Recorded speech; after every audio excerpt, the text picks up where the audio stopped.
Salutations and welcome to Monomythic. I'm Kevin Garcia, professional comic book historian, and today we're talking about how to get your comics successfully crowdfunded. So we've invited creators to some recent and very successful Kickstarter comics. For example, we have the co-creator of Five Meets Comics, which recently had a very, very successful fundraising campaign with Mashbone and Gritty. Rolando Esquivel, you co-created this with Oscar Garza. Welcome. Thank you. Thanks for having me. Yeah, we co-created Mashbone and Grifty actually a while back, very recently, within the last about 5 years or so. Excuse me, about 5 or 6 years. We're working on issues 1 through 4. Cool. So yeah. And we are also bringing with us the co-creators of another recently Kickstarted book, Quetzalcoatl. And by the way, Rolando, you are in Brownsville right now, right? Brownsville, Texas? Brownsville, Texas, yes, sir. Yeah. I'm in Austin, but we have with us Mickey Martinez. You are in Burbank, California? Yes. And Sam Jimenez, you are in San Antonio, right? Yes, I am.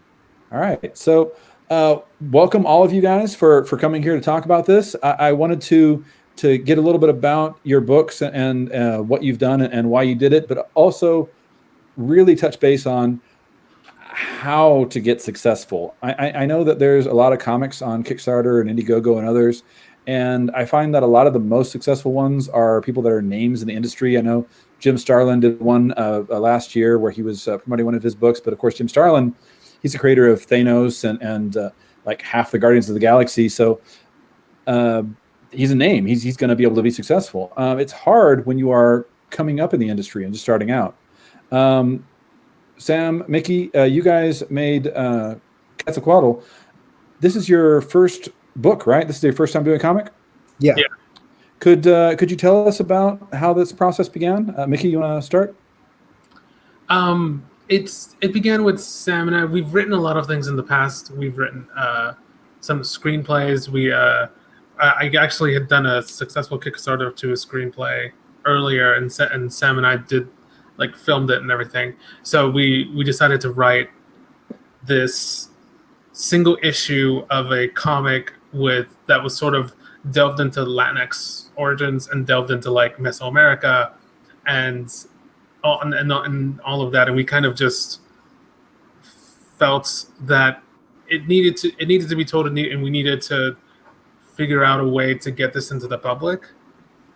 And I say it started with the writing, but we have so many things written down that it doesn't matter. What it really started with is when we realized that we needed an artist and we needed to go find a good artist. And when we found her, it's Anna Marie Richardson is our artist. When we found her, that's when it actually felt real in any sort of way. Sam, what is Quetzalcoatl for people that have not seen your Kickstarter yet? So Quetzalcoatl is Mickey and I's first comic, and it's our take on kind of the whole superhero genre. We, just being comic fans over the years, we wanted to, give a shout out, to our side of the world, and we wanted to have a cool superhero that people could really start getting into, maybe even look up to.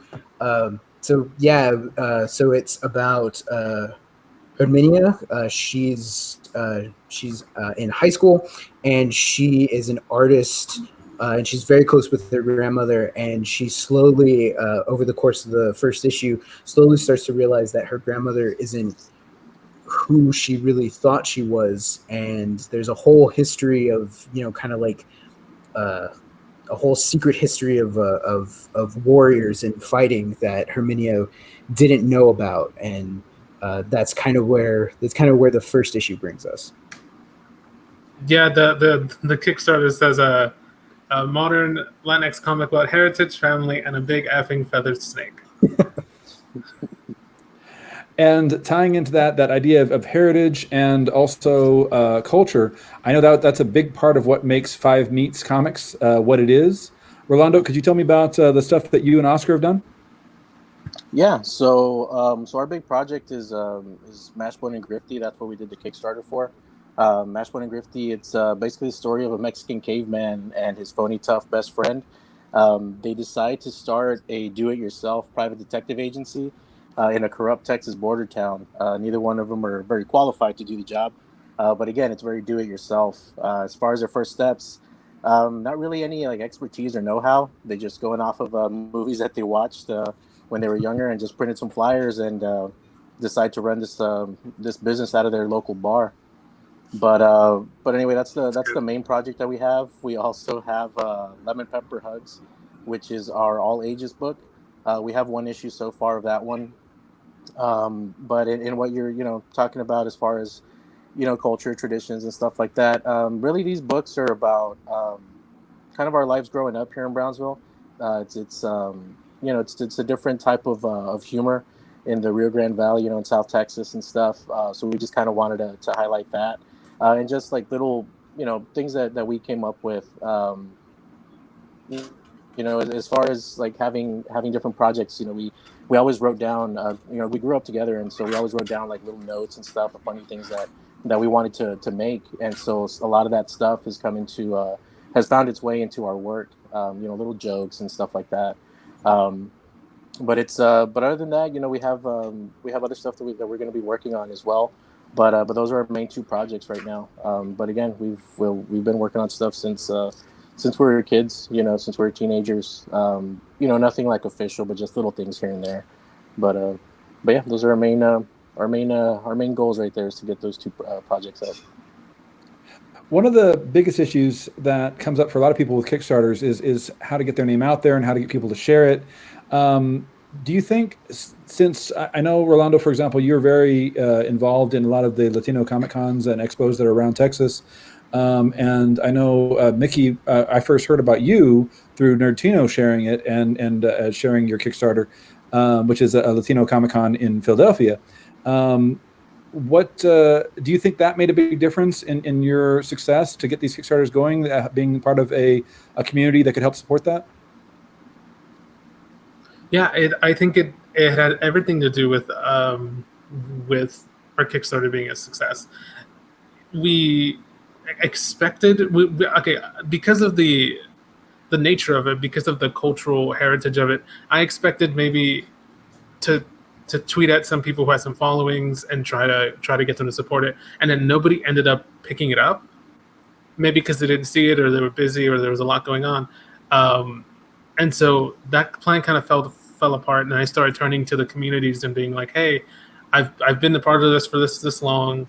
I have this thing. I know you have a rule against not sharing your own stuff, so I wanted to run this by you guys. And then Nerdtino ran with it.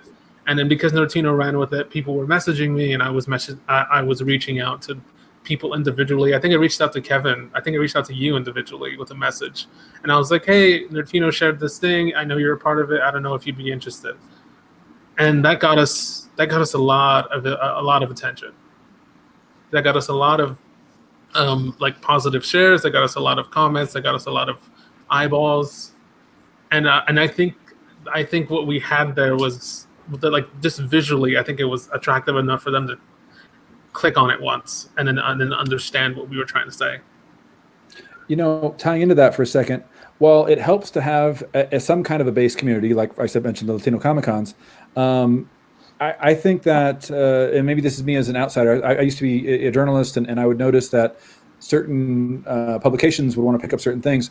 It's about finding that niche that's going to notice you, that isn't necessarily, they may not be comic book readers, but they'll be, I like Mexican history, or I like Latino culture, or I like mythology. So the idea is finding people that will share your stuff that are not necessarily the obvious comic book readers, but people who are interested in other aspects of your comic.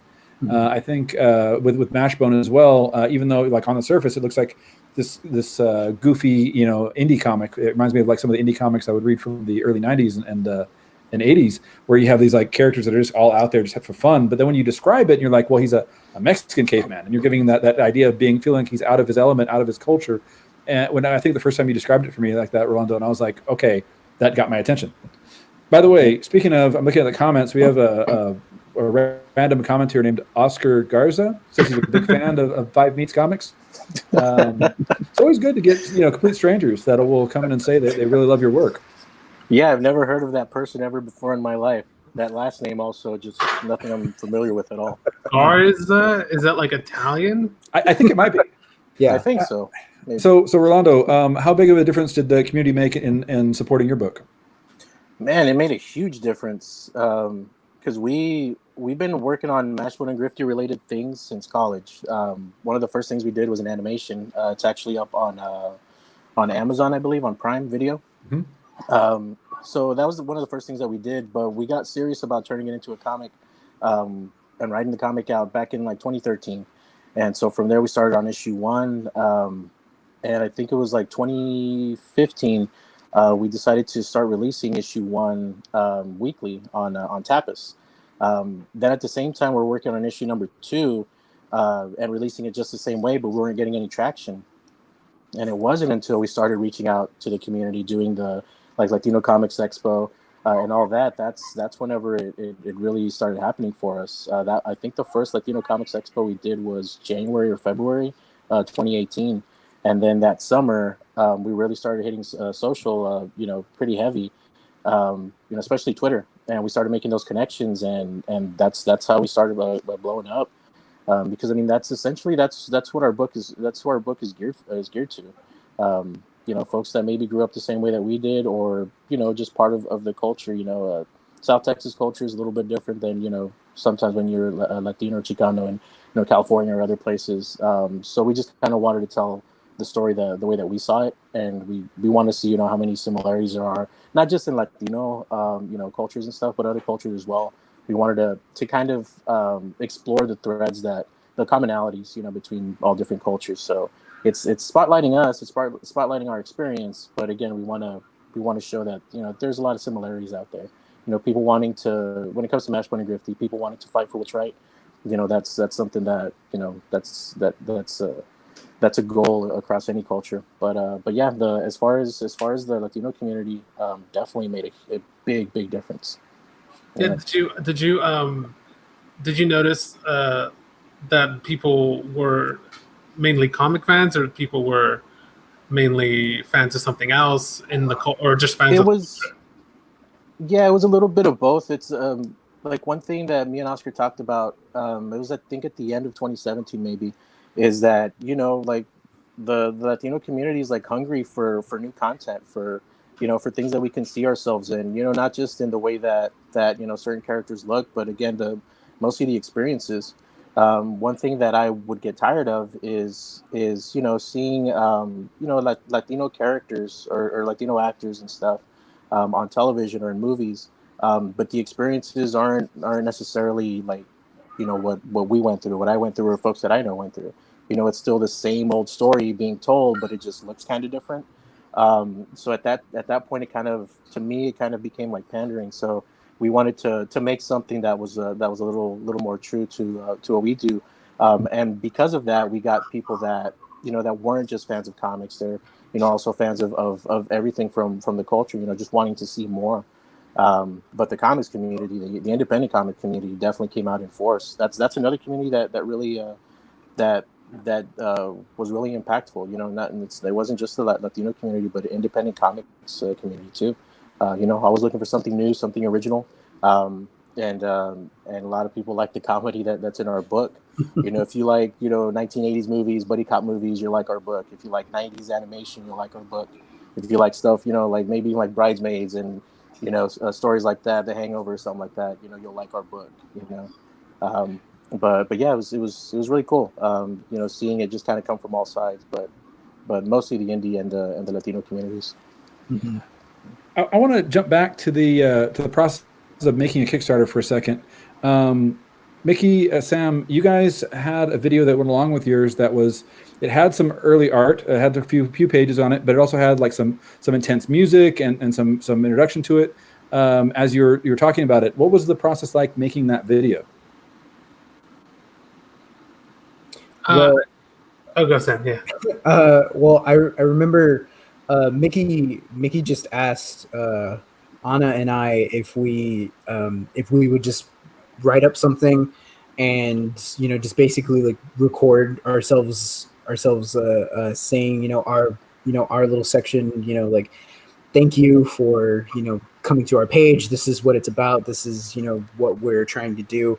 And then Mickey just kind of put it all together. He's the mastermind when it comes to just how awesome our Kickstarter page is. But yeah, he started editing everything together and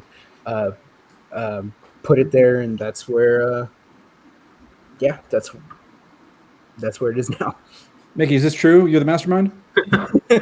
I wouldn't say mastermind. I basically just looked at successful Kickstarters, took bits and pieces from it, and I had a consultant a little bit. I work in film distribution, and sometimes people who swing by there, they work in Kickstarter, and I asked them, like, when it comes to film distribution, what works for Kickstarter, and I took what I liked from there. It was mostly to make the video an experience.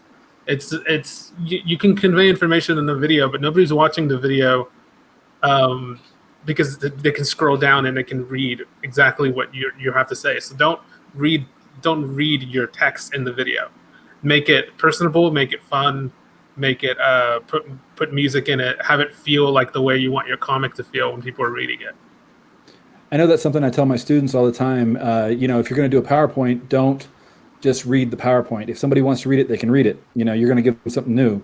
And actually, I kind of want to tie that to Rolando. We were playing a minute ago a little bit of your animation that you guys made for the Kickstarter. Actually, I'm assuming it's for the Kickstarter, but it was animation of Mashbone and Gritty. Who made that? What was the process involved in that? Yeah, that was actually Oscar's handiwork.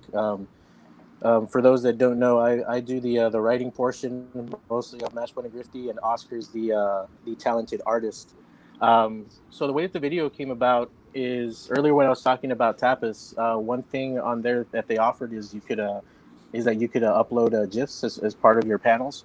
And Oscar, he's an animator. That's his specialty is animation. So whenever we were releasing on Tapas, he did some GIFs of some of the panels. So then he ended up making a trailer for the comic itself.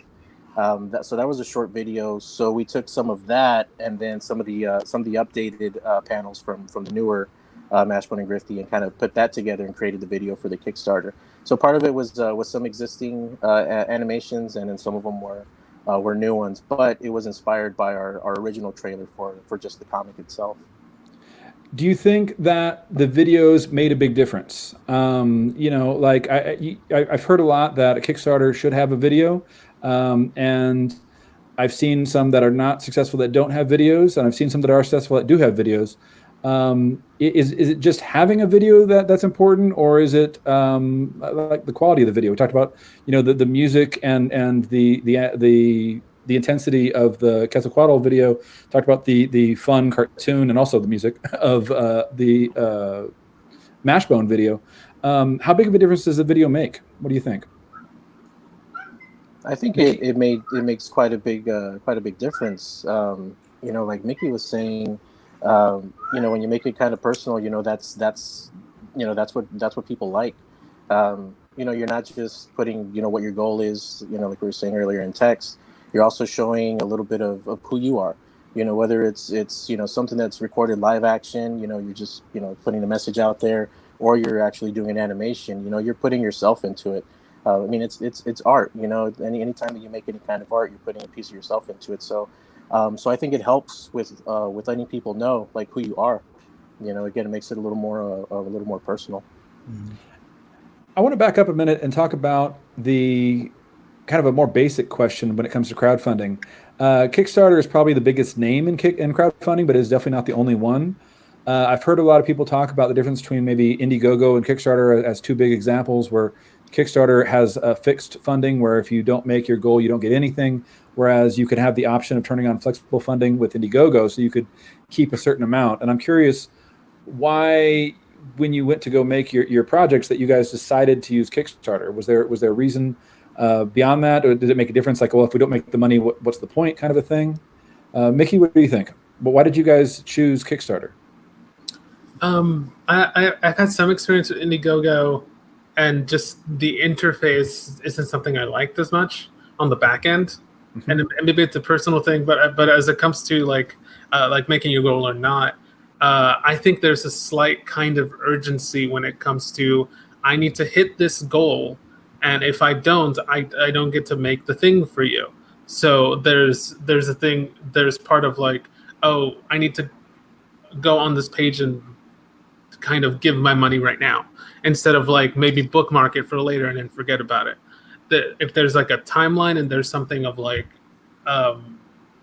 there's more of there's less of a hesitation. That's I think what it boiled down to for me.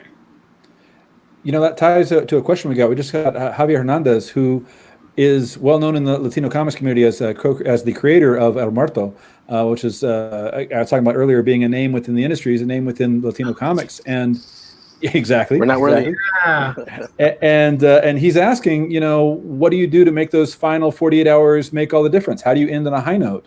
I guess I hadn't thought of it that way. That if you have IndieGoGo, and people are like, well, you know, they made $500 instead of the 2,000 they needed. At least they have something. Whereas with Kickstarter, if you don't make it, you don't make it. How do you end on that high note? What do you think? I took off of work for that last day.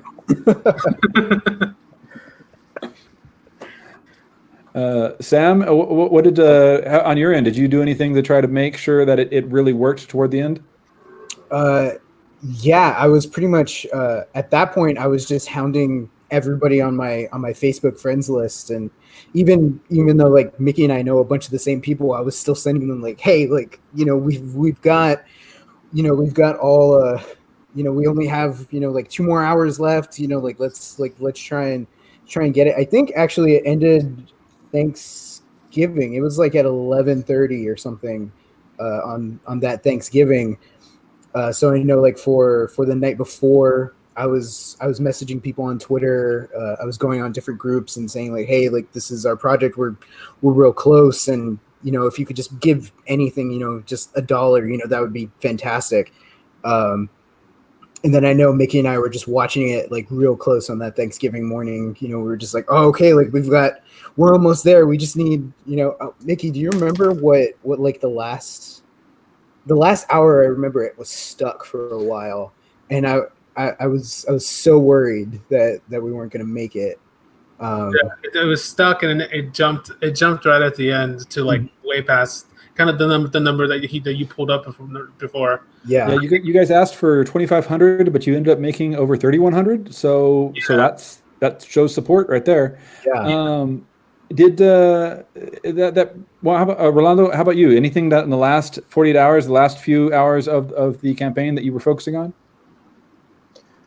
For that, we were just promoting, just pushing it. I think I don't think it was the last 2 days, but I know it was in the last days. We decided to do. I think the digital download was at the $10 level, but we ended up lowering that.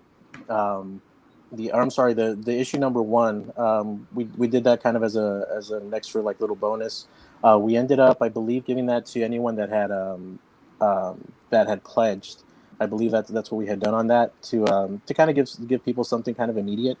But again, we were just making sure that we raised as much awareness on the last days of the project, because there was a point there where we didn't know if we were going to be able to make it or not, because the timing of when we started it was I guess pretty god awful in retrospect. We didn't know what was going to happen. Yeah, let's talk about that.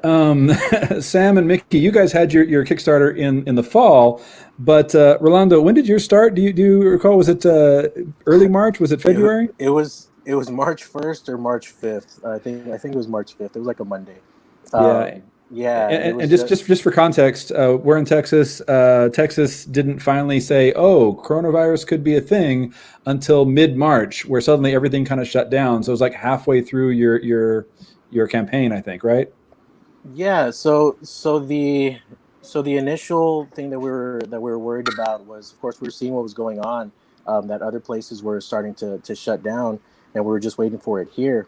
But yeah, by the time it got to Texas, we were already halfway through this thing. And as Oscar had said before, we were kind of thinking like, man, like we really want to get this funded, but y'all go buy groceries, pay bills with your money, Yeah. But it goes back to what we were talking about with the community. We had a really strong start, which I think is very important whenever you're running a campaign like this. We had a really, really strong start in the first like 48 to 72 hours. Then you just kind of saw it just start trickling in. But the last week or so, everybody came out, in full force. Another thing is, don't give up. Even though that was the case, we kind of felt bad about pushing it out there. So we toned down the pushing it, the advertising for it and stuff. But then we said, you know what, we're either gonna make it or we're not. Like folks can make that choice. And so yeah, so people came out and they supported it. And we got funded, man, and so thankful to everyone that supported it, because it was our first Kickstarter. We didn't know if we were going to make it just based off of that. We didn't really know if we knew what we were doing. I had some good info, of course, going in, but man, just COVID hitting and shutting things down and everything being so uncertain, and then for people to still, believe in our stories, enough to give out to give out from their pocket, man, it was awesome. It was very, very cool. Very appreciative of that. One thing I heard from other indie creators was this idea that as people are stuck at home, they need something to do. They want entertainment. They want something to take their minds off how crappy everything is. Talk about the golden age of cinema being during the Great Depression, and Marvel and DC, the big companies, just stopped making comics for a few months, and all the indie creators I know were like, "Look, we're still making comics. Come get them." And and it's not just about them trying to make money. It's also about them trying to share entertainment and say, "Look, there are still ways to keep yourself busy." And in fact, Javier Hernandez mentioned 5 Meats leading the battle against the virus to fight the shutdown. There you go. Bearing the flag of indie comics. Yeah. But that's part of the reason why we did what we did with issue number 1, is giving folks something to to be able to read while you're stuck at home. And that's kind of how we framed it too whenever we made the announcement. And yeah, it's important to give people things to be able to give them hope, if anything, if you got, superhero stories and stuff like that, especially at a time like this, like this is unprecedented. Yeah. You went through, the depression and all that, the country went through that, but not really any of us did. So this is unprecedented for us. So it's a whole different thing. Yeah, it is. So yeah, we wanted to give them something to kind of read as well, to your point, Kevin. Yeah. Well, you were talking earlier about being so thankful to the people that helped make it happen in the last few weeks, and then Mickey was saying that he was watching the last 48 hours, watching to make sure it goes through. That brings up, which is part of Kickstarter culture, the rewards. How did you guys decide on what the rewards be? Was there concern about, well, maybe this is too much or maybe this is too little? I want to start with Quetzalcoatl. Sam, what were some of the rewards that you guys decided on, and how did you guys decide on doing those? I was looking at what was it? I was looking at another Kickstarter. This comic creator that I follow on Twitter. He had just started putting up a Kickstarter, I think, for like the second issue of his comic, and I checked it out because that was kind of the time Mickey and I were like, okay, we're gonna start doing this. So what are some of the rewards that we were going through? And so I shared it with Mickey, and we just kind of talked back and forth, like, okay, like what, like, is this because it didn't even occur to me to do something like just offer like a digital format, and then also offer like a physical format as well. And so once we started talking back and forth, we're like, yeah, like that's something that we should really do, space that out, tier that out, and then just like what I think it came down to kind of like preference, like what are some things that people are gonna like. One, they're really gonna like a comic. Maybe that's what they're there for. Yeah, exactly. But if they want it like signed, that was another thing. I think we talked about like making like a T-shirt print, to have that image, that issue 1 image just on the shirt. Yeah, it was. Did you guys end up doing a shirt? Yes. You did. Okay. Well, actually, Mickey, what are some of the things that you guys had, and what are some things you guys said? No, we're definitely not going to do that. Okay. So, So pause there. so Anna Marie Richardson, our artist. Yeah. We didn't know when we started the process how fantastic she would be at like working with our price ranges, at like working with just the style that we were trying to hit. Even if we didn't know in our heads what it was supposed to look like, we gushed about it to her until she understood, and then she transcribed it onto the page, and it looked wonderful. And then so like one of the tiers that came pretty late is one of the tiers that came really late is getting a self-portrait drawn by the artist in the style of the characters, which is something that I haven't seen that much in the comics that I was looking at. And it's suddenly ended up being, we got like 13 people who wanted that, and they were like the $100, the $125 tiers, and that was the only extra thing that we offered there, really. And but people, did you run that by her first, or did you throw it on there and then she's like, "I'm drawing what?" No, I ran it by her. I'm like, "Hey, is this okay? Will you do this? These are the parameters of it." And she's like, "Yeah, I'll do it. If people give you that much money, I'll do it." Now, have you already? Before I get to what Rolando did with Five Meats and Mashbone, have you already sent out any of these yet? Like, have you sent out like T-shirts or the drawings or anything else? We've made some of the things. Some of the posters are out, but I kind of wanted to send everything at once. And since the comic isn't out or isn't done yet, we just kind of had to wait on that. Yeah, the reason I asked that is I was talking to another person who did Kickstarter comics, and they were saying that they advised against T-shirts because they go, "Oh man, the cost of shipping," and it ends up eating at the budget that we're trying to raise and everything. And that's something that I wouldn't have thought of because I've not done a Kickstarter like that before, so I wouldn't know. Rolando, what are some of the things that you guys did in with Five Meats? I know you guys had some pretty unique looking tiers. Yeah, so one of them was, of course, the digital download of the book, print copy. We also did a coaster set earlier. I think it was Mickey was talking about our Ninja Turtle meets Lucha Libre posters. So good. Yeah, thanks. So we did kind of the same idea, but it's a 4 coaster set of the characters from Mashbone and Grifty. When you put them together, it kind of makes this like collage, like this, whole picture. We also did trading cards too, because the Marvel trading cards when we were kids, man, for me that was pretty much my introduction into falling in love with comics. Yeah, that was my childhood right there. The Marvel, I had the whole Marvel Universe set, man. I loved those things. Yeah, from set was it series 1 through 3? Me and my brother had every single one of those cards. X-Men series 1 and 2, the same thing. But yeah, that's kind of where our love for comic, or where, at least for me, that's where it started. And for Oscar, that's one of the things that we remember about comics. So we did. So we're gonna do a trading card set, also of the Mashbone and Grifty characters. I believe it's I want to say a 10 card set, 8 or 10 cards. Gotta collect them all. Yeah, collect them all. We also did commission posters. So give us ideas, and Oscar's going to draw a commission poster. We're also going to put folks in the book. We had I think 2 of that option, and so we're gonna Oscar's going to draw you in the book. So we had that as well. Aside from that, we also did like ads.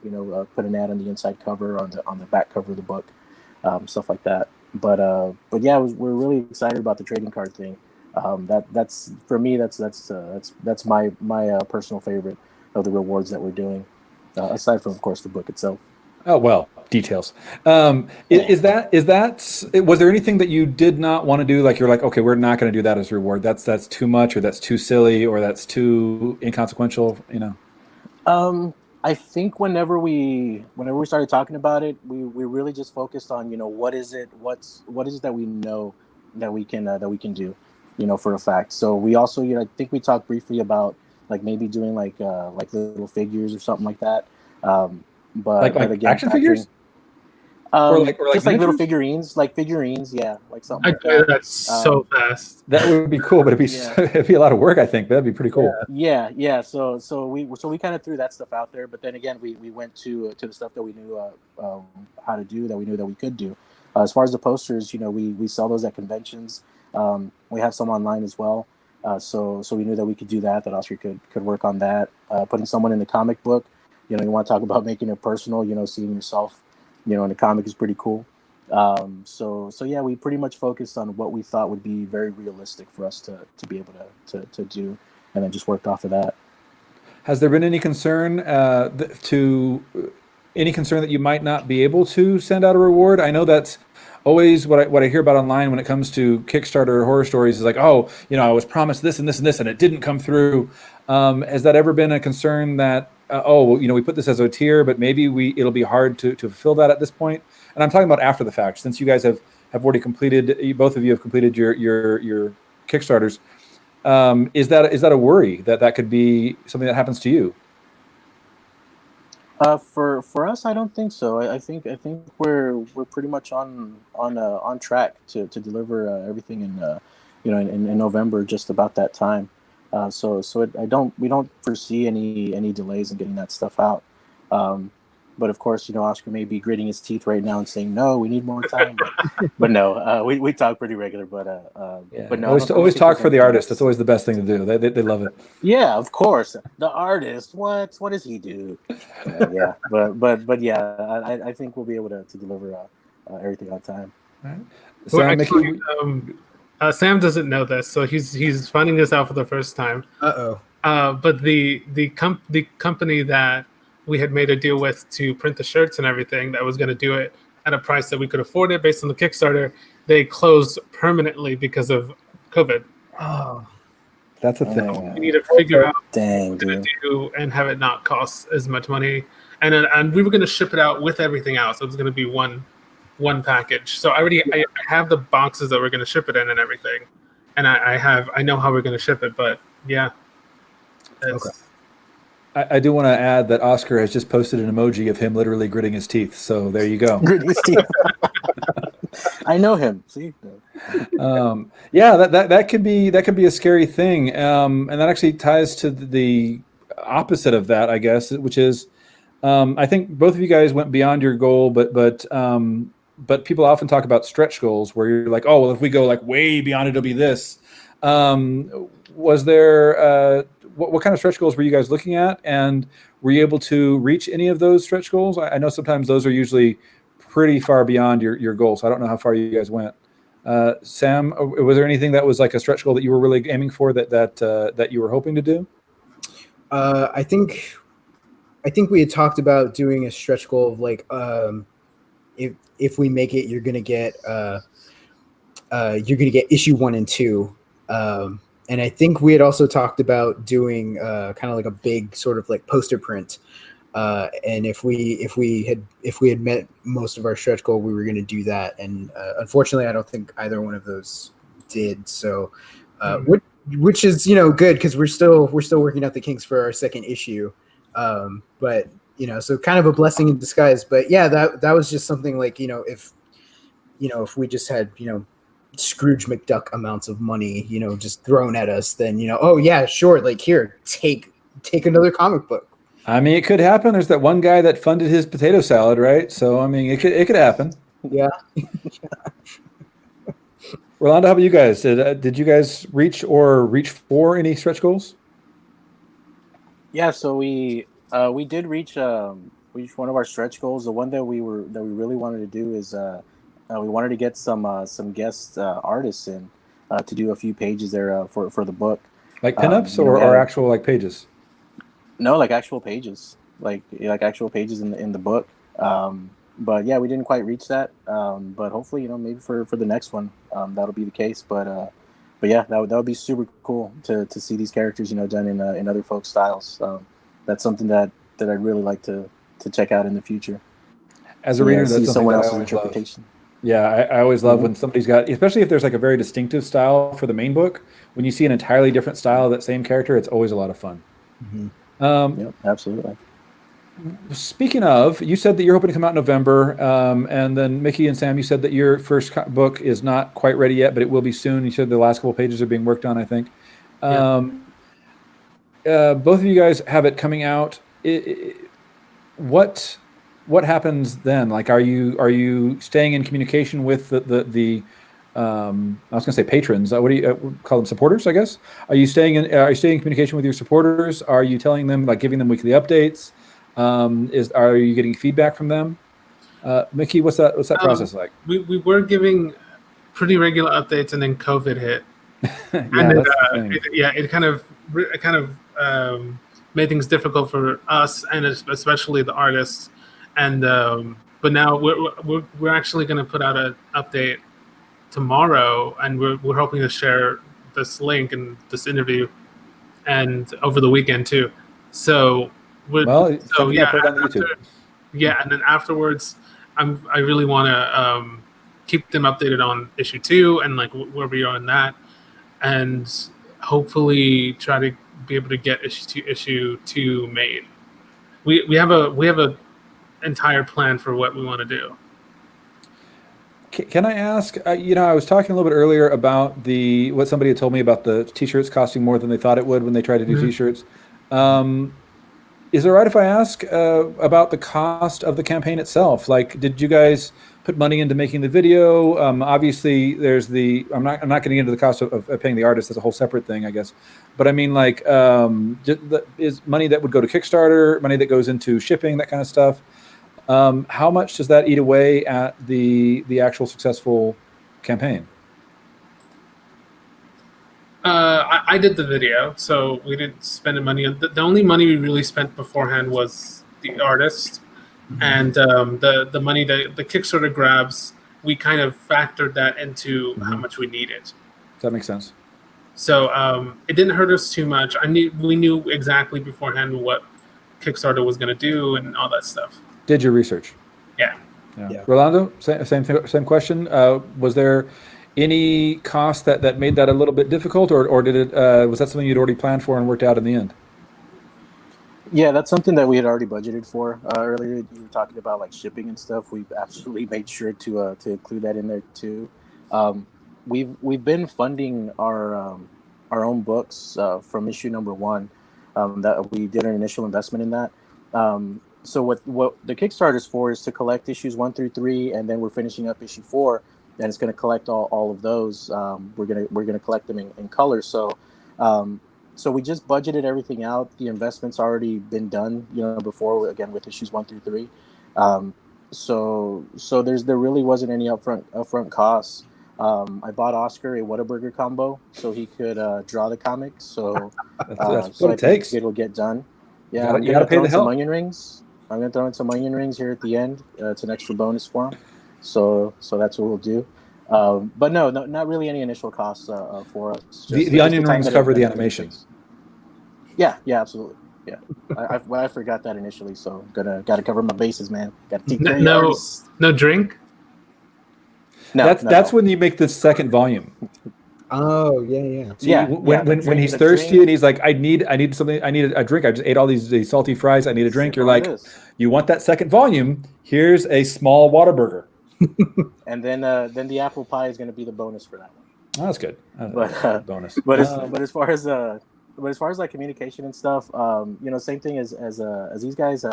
COVID hit, and we weren't communicating as often as we wanted to. But Oscar did put out an update here recently.